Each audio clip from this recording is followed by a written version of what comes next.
He interpretado a 3 presidentes, a 3 santos y a 2 genios. Si eso no provoca un problema de ego, nada más lo hará.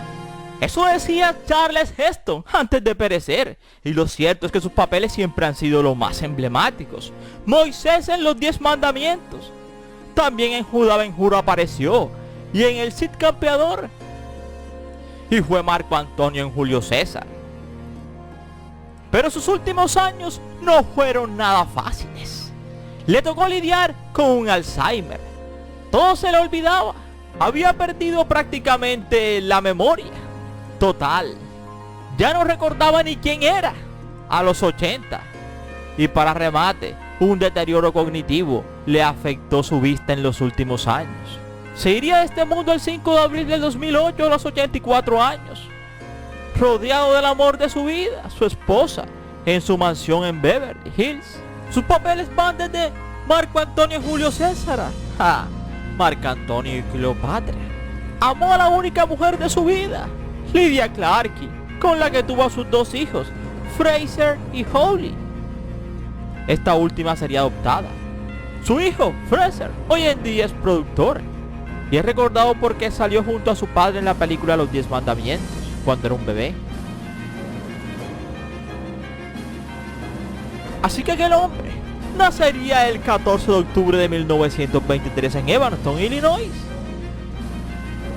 y perecía el 5 de abril del 2008 en su mansión en Beverly Hills. Su nombre original, John Charles Carter. Su padre, un trabajador de un molino de pan.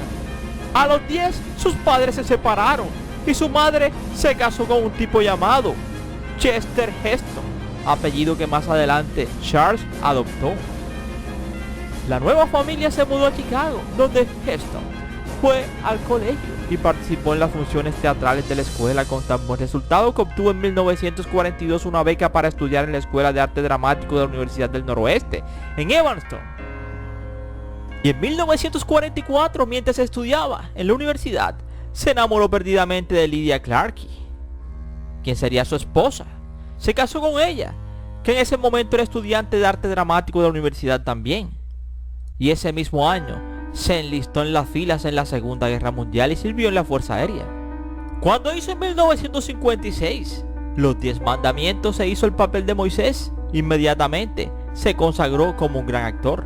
Cuando se tomó confianza con los directores, Heston luchó por intervenir en las decisiones al respecto de las películas que él participaba. Así, por ejemplo, presionó en 1958 a los estudios Universal. Lo paradójico de la vida de Heston es que en un principio fue demócrata, para luego ser un republicano. Mientras era famoso, a comienzos de los 60, participaba como activista en las marchas por las libertades que se dieron en Washington en agosto del 63, propugnando los derechos civiles y el derecho al voto. Dicen que cuando pereció Charles Heston, dejó una fortuna de más de 40 millones de dólares. Cuando pereció, dejó su famosa casa, la que comenzó a construir desde los años 50.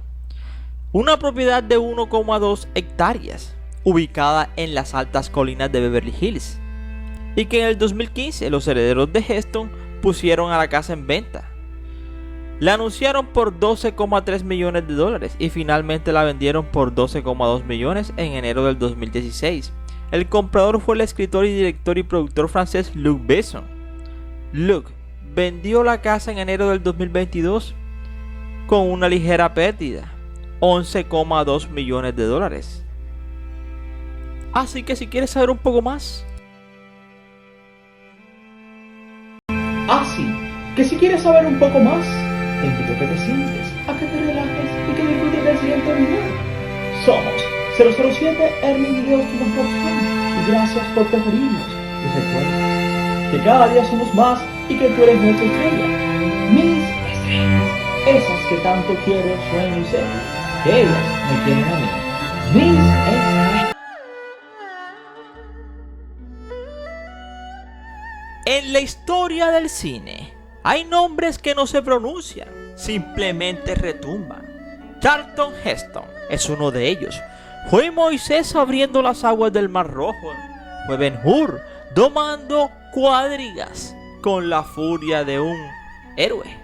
Fue Miguel Ángel desafiando los cielos con sus pinceles, y fue también un hombre de carne y hueso y de convicciones. Un hijo de Illinois que creyó desde muy joven en la pantalla grande, que era un espejo donde la humanidad podía verse más noble, más valiente y quizá más eterna. Heston nació no siendo estrella, se hizo estrella. En el teatro universitario descubrió una voz que hacía temblar paredes, una presencia que llenaba escenarios. Pronto Hollywood lo reclamó y comprendió que ese perfil de héroe clásico era ideal para tiempos que pedían grandeza. Y grandeza entregó. En una época en la que el cine aún soñaba con epopeyas, Heston se convirtió en un tótem. El público lo veía y sentía que la historia, la Biblia antigua, las imágenes, todo se ponía alrededor de él. Su interpretación en Ben-Hur quedó marcada como una de las actuaciones más legendarias del siglo XX, una coronación que lo llevó a ganar el Oscar y, más importante aún, inmortalizarse. Pero detrás de esas miradas heroicas había un ser humano disciplinado, inquieto y complejo. Heston creía en la dignidad del trabajo, en la ética profesional, en la importancia de tomar postura. Fue un defensor apasionado de sus convicciones, un líder sindical, un pensador profundo sobre la libertad del individuo. Su voz siguió siendo un arma, incluso cuando ya no interpretaba héroes. Era un hombre que no escondía detrás ningún papel. El destino, sin embargo, es a veces muy duro con cualquier libreto. Cuando el Alzheimer comenzó a caminar silencioso por los pasillos de su mente, y que él confesaría en 2002, Heston lo enfrentó como había enfrentado a sus grandes antagonistas cinematográficos, con dignidad. Anunció públicamente que la enfermedad, antes de que ella lo consumiera por completo, lo hizo mirando a la cámara sin titubear, como si estuviera entregando su último monólogo de verdad. Quiero que me recuerden cómo fui. Y ese deseo se cumplió. El hombre que había intrepado a reyes, profetas, titanes, fue perdiendo batallas íntimas, como la palabra precisa, el recuerdo de un rodaje, la anécdota que siempre hacía reír a su familia, o cada día que era una escena que se desvanecía. La estrella seguía brillando, pero el actor no había vivido tantas vidas en la pantalla perdida poco a poco, la suya. Así que en el año 2008, Charlton Heston perecía en su hogar, rodeado de quienes lo amaban. Su partida no fue un trueno, fue un susurro, un íntimo fundido a negro para uno de los colosos más memorables que dio el cine americano. Y sin embargo no hubo tristeza absoluta en ese ocaso, porque un hombre que vivió así, con esa fuerza, con esa entrega, con esa convicción en la grandeza del arte, no puede perecer realmente. Heston permanece en cada espectador que lo vio hoy en día, en cada generación que lo descubrirá y en cada obra musical y monumental que dejó como testamento. Los héroes no perecen en la vida, sí, pero en la pantalla siguen levantándose una y otra vez. Así que en cada Semana Santa que se vea Ben-Hur, probablemente ahí estará la memoria de Charles Heston.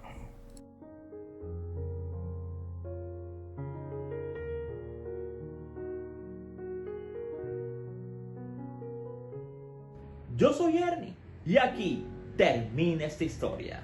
No sin antes decirte gracias por preferirnos y recuerda que cada día somos más y que tú eres nuestra estrella, mis estrellas.